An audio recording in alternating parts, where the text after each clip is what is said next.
Alas 3 ng hapon, Kapinas. Running late si Noy P. Ito, papakita ko lang sa inyo yung ilaw, yung setup dito sa connecting bridge ng parking dito. Alas 3 pa lang, oh, binubuksan na nila yung ilaw.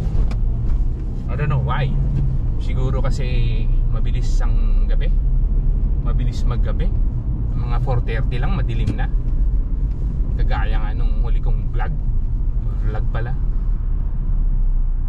Wow, traffic. Hindi alam kung saan magpupuntahan. Ako sa kaliwa. Ito nga pala ang ang setup ng sa trabaho namin ng Christmas light.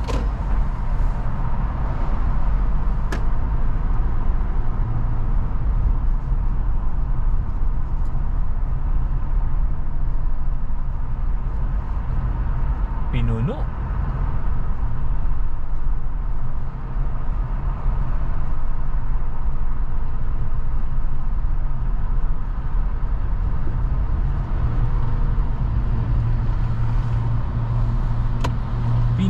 Pinuno ng ilaw.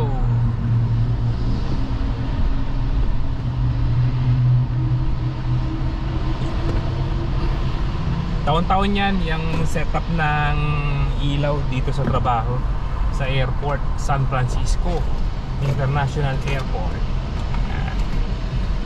Ba't nga pala ako dito dumaan? Busy dito. Ito nga pala ang arrival.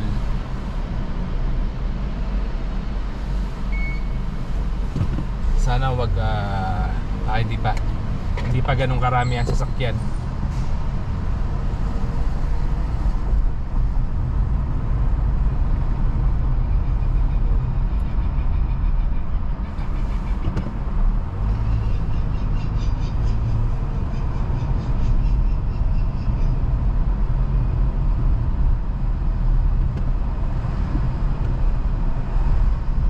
Hindi pa ganun karami.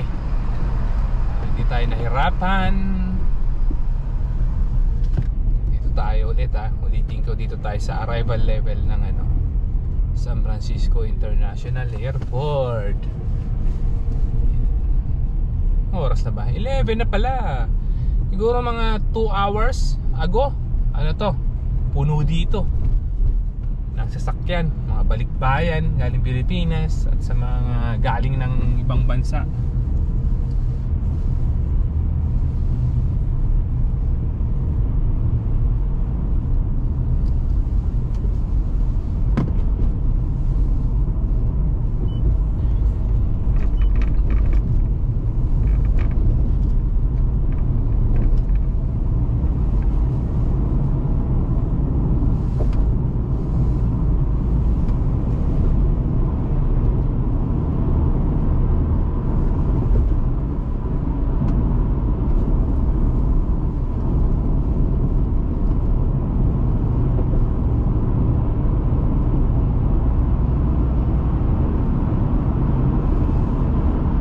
The next day.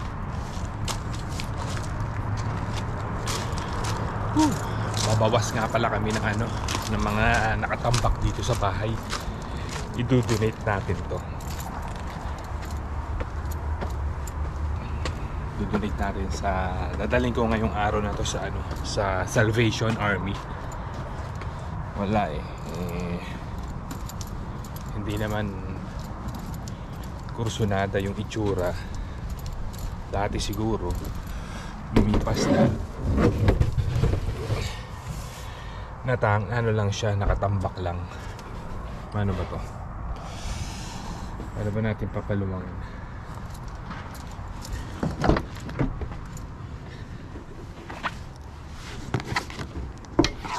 Ayan.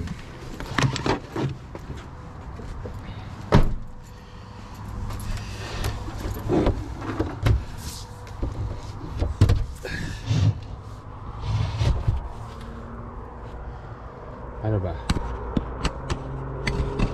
Diyan ka muna.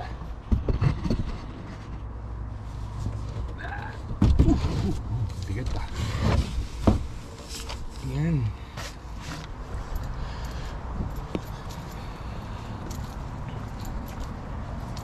Kasi kapag i-stack mo lang yan tapos hindi mo naman gagamitin, Gaya nga ng sinabi ko, kakain lang siya ng espasyo sa loob ng bahay nyo kaysa mo ilagay.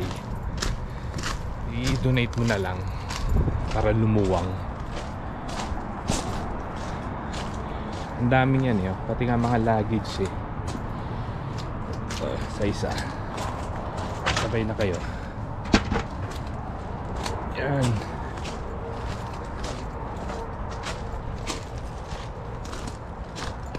Tapos siyempre babalik-balik kami ng Salvation at baka makachamba ng alam mo na yung mga antique, yung mga mamahaling frame,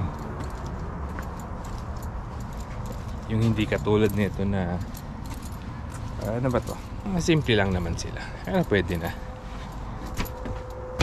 Okay.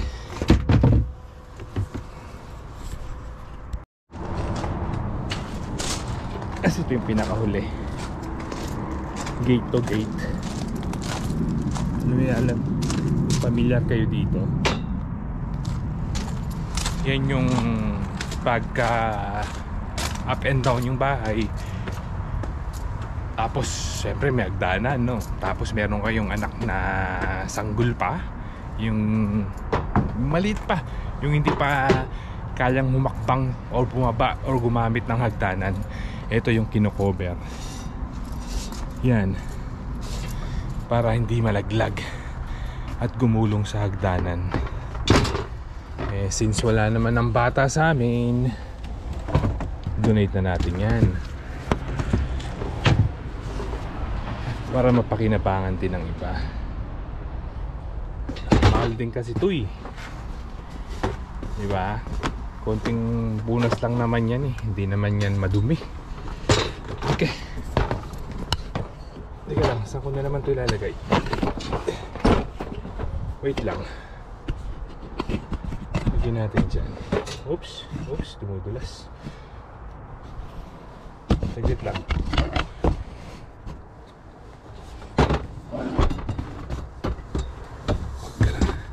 Dumudulas.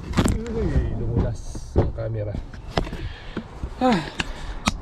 Saka 3 luggage, maliliit na luggage. Ito Samsonite, ito High Sierra. Maayos pala siya, walang sira.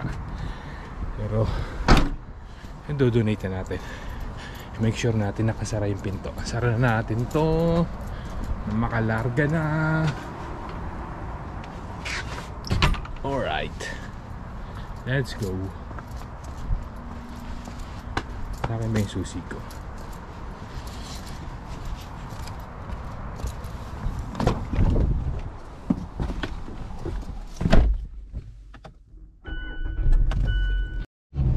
Ayun na ako. Yan, dito natin i-donate. Walang tao masyado. Dito. Itong truck na to. Tickets. Saan donation? Okay. So park tayo. Magko-park tayo. Walang tao. Bakit?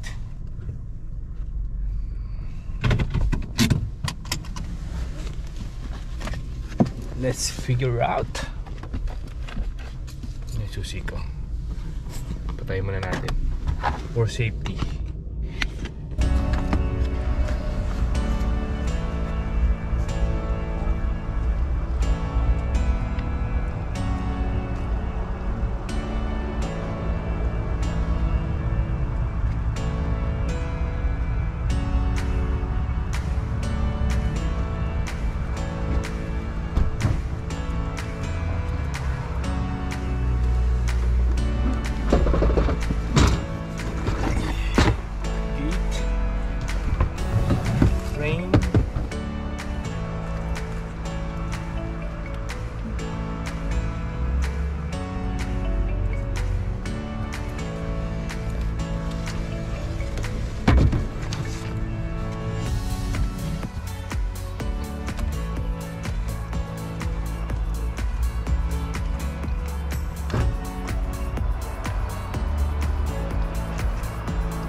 Yeah.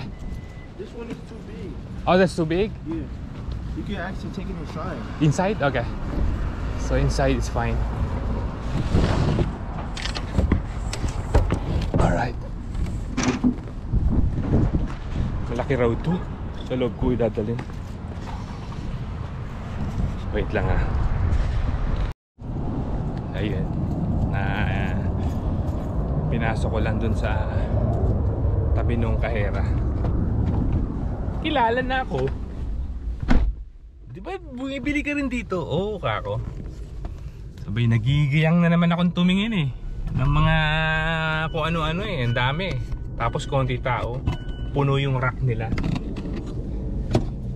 Eh parang di ako sanay mamili ng ano. Ako lang mag-isa. Laging kasama si Madam. Nasa trabaho ngayon. Nasa trabaho siya. Saan tayo ngayon? Okay na muna yun. May pasok pa rin ako mamaya. Mamayang alas 3. So tinanggal ko muna yung ano. Nagbabas muna tayo ng pwedeng gawin. Kailangan may magawa pa rin kahit may pasok sa trabaho. Yan lang naman ang ano eh. Buhay Amerika eh. Kailangan manage natin yung oras natin para wala nasasayang. Tapos pag day off eh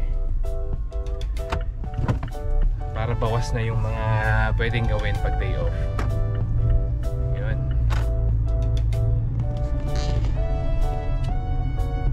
Ano gagawin ko? Bibili pala akong ano, yung pagkain ng pusa namin, and then uwian na.